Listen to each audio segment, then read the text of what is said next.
السلام عليكم ورحمة الله تعالى وبركاته. معكم الطالبة في واحد المادة اللي طلبوني الطلاب بها، اللي هي المادة المصطلحات القانونية، اللي قليل اللي يقدر يمشي معاه مزيان حيت ما عرفوش الهدف ديالها.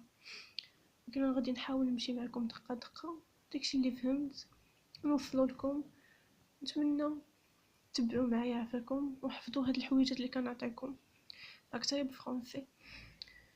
اولا الهدف ديال هاد المادة هي انه نقدر نقول لكم ان هاد الترمينولوجي هي كتساوي ديك المادة اللي عندنا مدخل لدراسة القانون غادي بالفرنسي.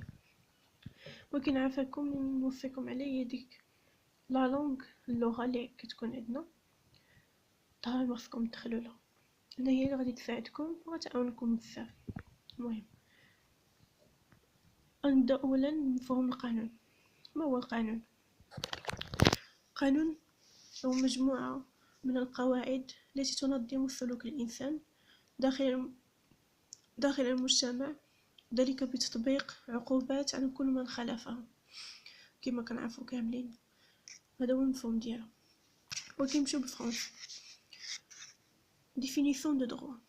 Le droit est un ensemble de règles qui organisent le statut de personne en appliquant des punitions à toutes les personnes qui l'ont violé.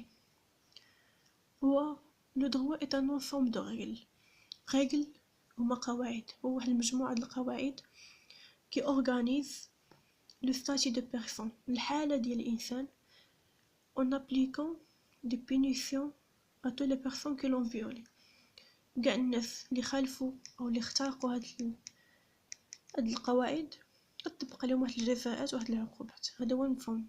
نبغيكم عافاكم تحفظوه باش 100% غادي تطلب لنا في امتحان ضروري خصك تحفظ. ثاني غادي ندوي على la différence entre le droit et les règles religieuses et la coutume. وتقولوا شنو هي عاودة، شنو هو règle religieuse، شنو هي la coutume. règle religieuse هي قواعد الدين religieuse، ولا coutume هو العرف هو كل ما تعارف عليه الإنسان، يعني بحال التقاليد بحال العادات. ونشوفوا شنو هو الاختلاف هو لا بونيسيون، هو الجزاء.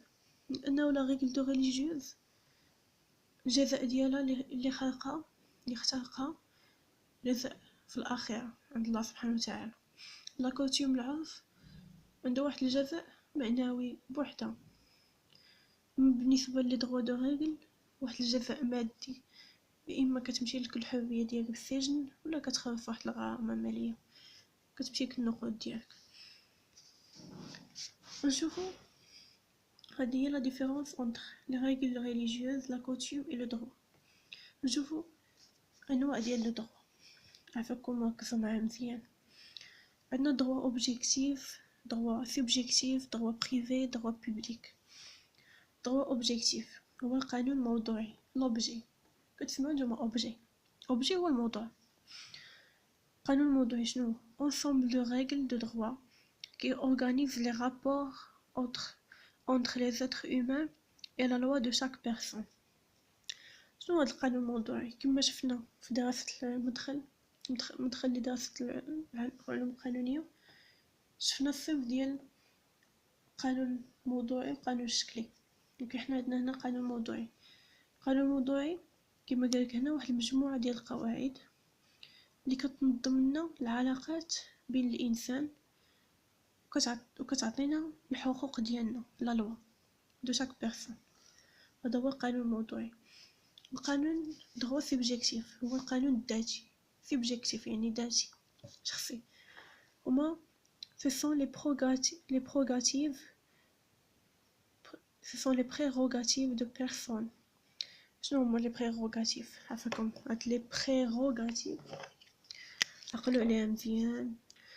لي بريروغاتيف هما الامتيازات اللي كيتمتع بهم الانسان، يعني كما نقولوا الحريات اللي كيتمتع بهم الانسان. بحال اللي كنقولوا جي لو دروا دو فير سا، عندي الحق ندير هادي، عندي الحق نصوت. هذه هي قانون ذاتي. بريغوغاتيف هما امتيازات اللي كيتمتع بهم اي واحد.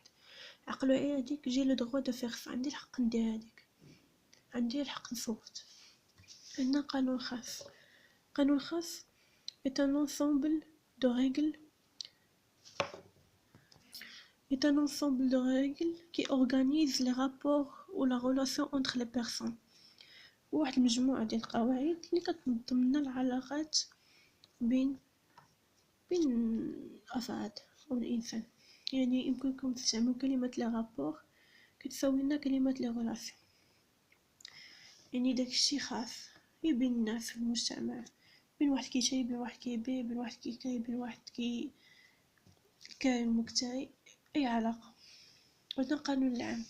القانون العام هو droit public عام public est un ensemble de règles qui organise les relations entre les pays ou une personne et un pays.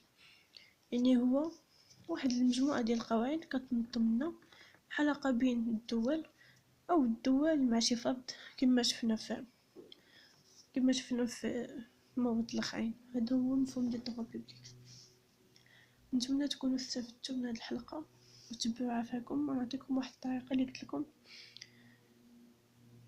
اللي قلت لكم هي حاولوا دابا، حاولوا مرة خذوا 5 أو شحال من كلمة بالفرنسي، شحال ما بغيتو، وشدوها